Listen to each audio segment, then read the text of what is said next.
Good morning, শুভ সকাল বন্ধুরা। মিলিস কিচেনে নতুন আরেকটা ভিডিও নিয়ে চলে এলাম আপনাদের কাছে। আজকে রান্না করব, এই যে কচুর শাকটা রান্না করব চিংড়ি মাছ দিয়ে, আর এই বাঁধাকপিটা রান্না করব মাছের মাথা দিয়ে। ঠিক আছে বন্ধুরা, আর দেখি পমফ্রেট মাছ করব। এই যে ভাত হয়ে গেছে, ভাতের মধ্যে এই যে উচ্ছে সেদ্ধ দিয়ে দিয়েছি। ঠিক আছে বন্ধুরা, চলুন এবার এক এক করে দেখাই আপনাদের কী কী করছি। চলুন উনুনটা ধরিয়ে দিই। এই যে গ্যাসটা জ্বালিয়ে দিলাম, এই যে কড়াটা বসিয়ে দিলাম চিংড়ি মাছগুলোকে ভেজে নেওয়ার জন্য। ঠিক আছে, কড়াইটা গরম হোক। বন্ধু, তেল গরম হয়ে গেছে, এই যে চিংড়ি মাছগুলো দিয়ে দিলাম। বাবা, খুব ফুটবে, কতটা ফুটছে কি বলবো। তেলটা খুব গরম হয়ে গেছে বন্ধুরা।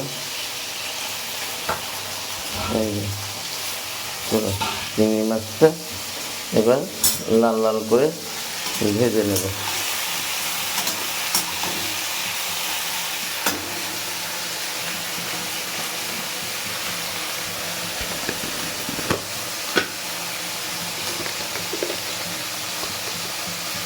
এই যে একটু লবণ দিয়ে দিলাম যেন সব মাছের মধ্যে ঢুকে যায়।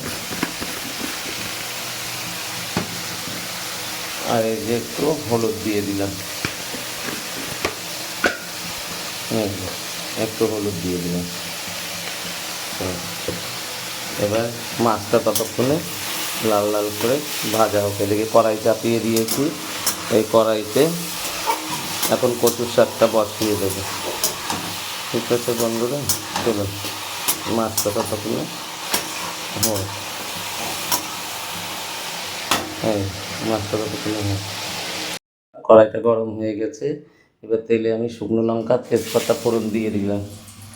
দিয়ে আমি এই যে কাঁচা পেঁয়াজ কুচা, লঙ্কা ফেলে রেখে দিয়ে আর রসুন কুচি দিয়ে ফোড়ন দিয়ে দিলাম।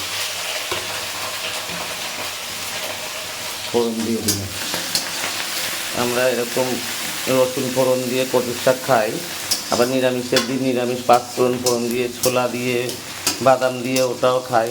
আজকে এটা দেখালাম চিংড়ি মাছ দিয়ে কেমন করে রেঁধে খাই। আপনারাও বাড়িতে এরকম করে রান্না করে খাবেন, দেখবেন খুব ভালো লাগবে।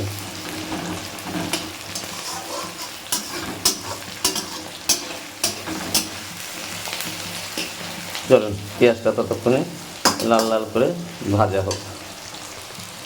এই যে চলুন বন্ধুরা, তেলটা আমার পেঁয়াজ রসুনটা ভাজা হয়ে গেছে। এবার আমি এই যে সেদ্ধ করে রাখা কচুর শাকটা দিয়ে দিলাম।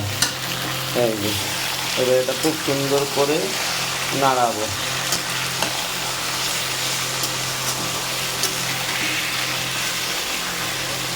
বন্ধুরা, এই যে পরিমাণ মতন হলুদ আর লবণ দিয়ে দেবো। এটা দিয়ে এটা ভালো করে এবার সুন্দর করে একটু লবণ দিয়ে সেদ্ধ করেছিলাম, আর একটু লবণ দিয়েছি স্বাদ মতন, আর পরিমাণ মতন হলুদ দিয়েছি। এবার এটা সুন্দর করে ভেজে ভেজে নেব। ঠিক আছে, চলুন এটা ততক্ষণে ভাজা ভাজা হোক।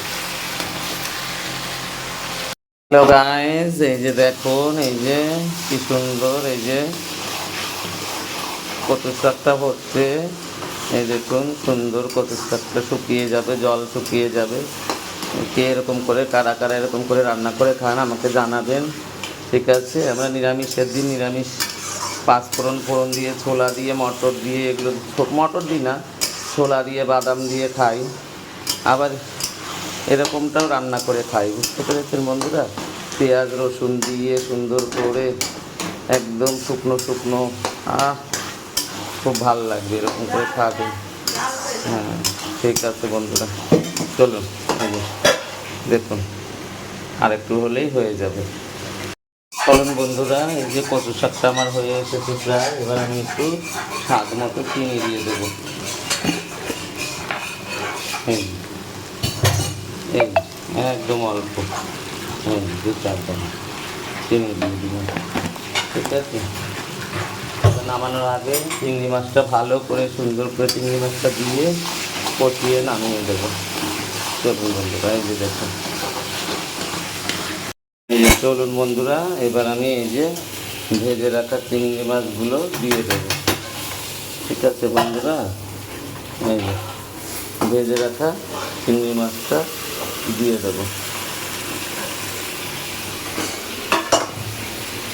দিয়ে এবার ভালো করে এই যে নাড়িয়ে নিলাম, এই যে ভালো করে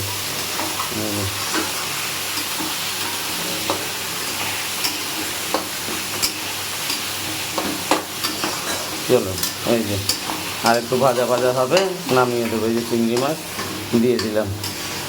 কে কারা কারা এরকম রান্না করে খান আমাদের জানাবেন। এটা আমাদের সকালের জল খাবার।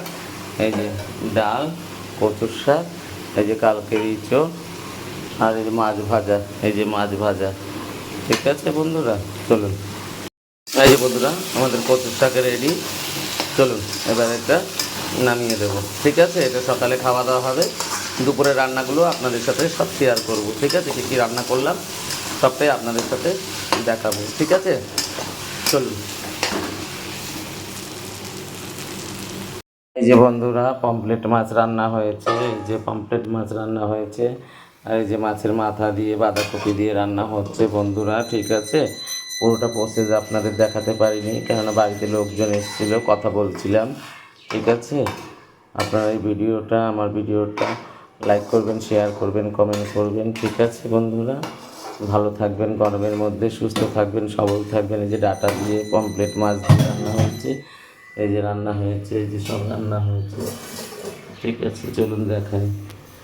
এই যে একটু পেঁপে দিয়ে চিকেন হয়েছে, আর এই যে দেখুন এই যে পুঁই শাক।